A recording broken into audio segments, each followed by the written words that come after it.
Breaking news చూస్తున్నారు. పాకిస్తాన్లో Baloch army తన ప్రతాపాన్ని చూపిస్తోంది. వేర్వేరు చోట్ల 2 బాంబు దాడులు జరిగాయి. బిఎల్ఏ బాంబు దాడుల్లో 20 మందికి పైగా మృతి చెందినట్టుగా తెలుస్తోంది. ఇరాన్ బోర్డర్లోని దస్త్ టౌన్లో మొదటి బాంబు దాడి జరిగింది. ఆఫ్ఘనిస్తాన్ సరిహద్దుల్లో 2వ బాంబు దాడి జరిగింది. దానికి సంబంధించిన విజువల్స్ మీరు చూస్తున్నారు. ఈ అంశానికి సంబంధించి దృశ్యాలు మీరు చూడొచ్చు ఆర్టీవీ స్క్రీన్ మీద.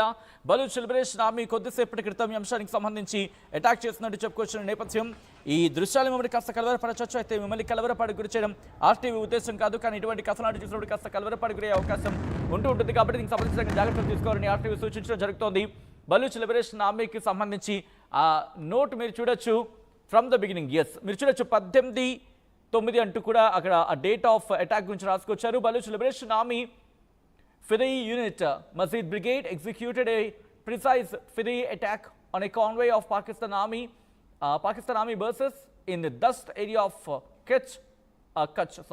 More than a dozen enemy personnel were neutralized in the operation. BLA claims full responsibility for the attack. The detailed statement will be released to the media shortly. And spokesperson Baloch Liberation Army జియన్ ది బలూచ్ అంటూ కూడా చెప్పుకొచ్చిన సందర్భం. ఇటు Baloch Liberation army మరోసారి తన సత్తా ఏంటి, తన ప్రతాపం అంటే ఏంటో చూపిస్తోంది. మరి ముఖ్యంగా గత కొద్ది రోజులుగా వెర్రవిగిపోతుందనే చెప్పుకోవాలి పాకిస్తాన్. ఏ రకంగా చూసుకున్నా తన ప్రతాపం ఏదో తానే తోపు అన్నట్టు ఇటు మాట్లాడుతున్న సందర్భం. ఈ ఘటనలో ఇప్పటికే 11 మంది మృతి చెందినట్టుగా తెలుస్తోంది 2 వేర్వేరు బాంబు దాడులలో. ఈ నేపథ్యంలో బలూచిస్తాన్ అంశానికి సంబంధించి కొద్దిసేపటి క్రితం ప్రెస్ నోట్ని కూడా రిలీజ్ చేస్తుంది. ఏమంటుంది మొదటి ఘటనకు సంబంధించి మొదటి ఘటన సెప్టెంబర్ 18వ తారీఖున ఇది చోటు చేసుకుంది. మరి ముఖ్యంగా ఒక కార్కి సంబంధించి ఒక కార్ ఇటు పాకిస్తాన్ పారామిలిటరీ సోల్జర్స్ని తీసుకెళ్తున్న కాన్వాయ్కి సంబంధించి కారుతో ఢీకొట్టింది. ఈ ఢీకొట్టిన ఘటనలోని బాంబు దాడి జరిగింది. దీంతో పాటు ఆ ప్రోవిన్స్కి సంబంధించి దస్ట్ టౌన్కి సంబంధించి అది ఇరాన్కి సరిహద్దులో ఉన్న ప్రాంతంగా తెలుస్తోంది. ఈ క్రమంలో 5గురు మరణించినట్టుగా చెప్పుకొస్తున్న సందర్భం. దాంట్లో 3 సైనికులంటూ కూడా చెప్పుకొస్తున్న పరిస్థితి ఉంది. మరి ముఖ్యంగా అటాక్కి సంబంధించి బలూచ్ లిబరేషన్ ఆర్మీ తామే దాడికి పాల్పడ్డామంటూ చెప్పుకురావడం ప్రస్తుతం ఈ ఘటనకు సంబంధించిన గాఢతను తెలియజేస్తోందనే చెప్పుకోవాలి. ఇటు బలూచ్ లిబరేషన్ ఆర్మీ వరుస దాడులకు పాల్పడుతోంది. ఇదే అంశానికి సంబంధించి పాకిస్తాన్ ఒకటే చెప్తోంది, నలుగురు ఉగ్రవాదులని లేపేశాం, చంపేశాం అంటోంది Pakistan ISPR. 2 FC men injured అంటూ కూడా కలత్ గ్రీనేడ్ అటాక్కి సంబంధించి చెప్పుకొస్తోంది. దాంతోపాటు ఇంకొకటి ఆత్మాహుతి దాడి, ఇటు కెష్లో ఆత్మాహుతి దాడి జరిగిందంటూ కూడా చెప్పుకొచ్చిన సందర్భం.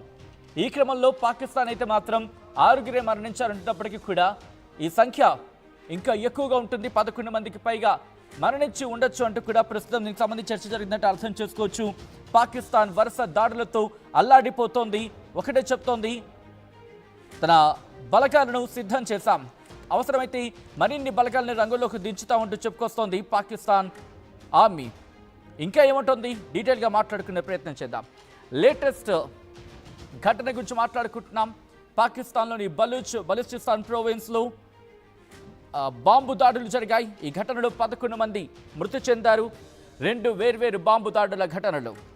మరి ముఖ్యంగా మాట్లాడుకుంటే ఫర్ డెకేడ్స్ గురించి మాట్లాడుకుంటూ ఉంటాం కదా, అంటే కొన్ని దశాబ్దాల తరబడి బలూచ్ తన సొంత ప్రాంతం కోసం పట్టుబడుతోంది.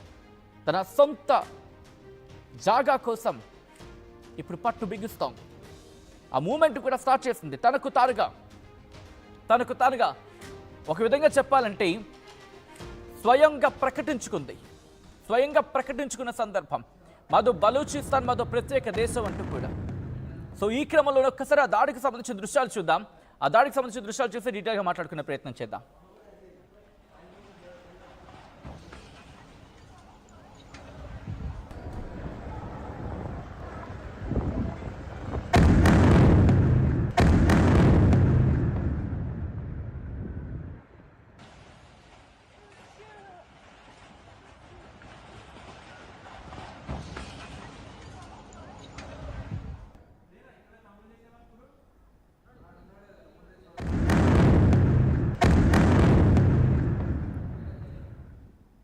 ఒక్కసారి ఆ దృశ్యాలు మీరు చూడొచ్చు.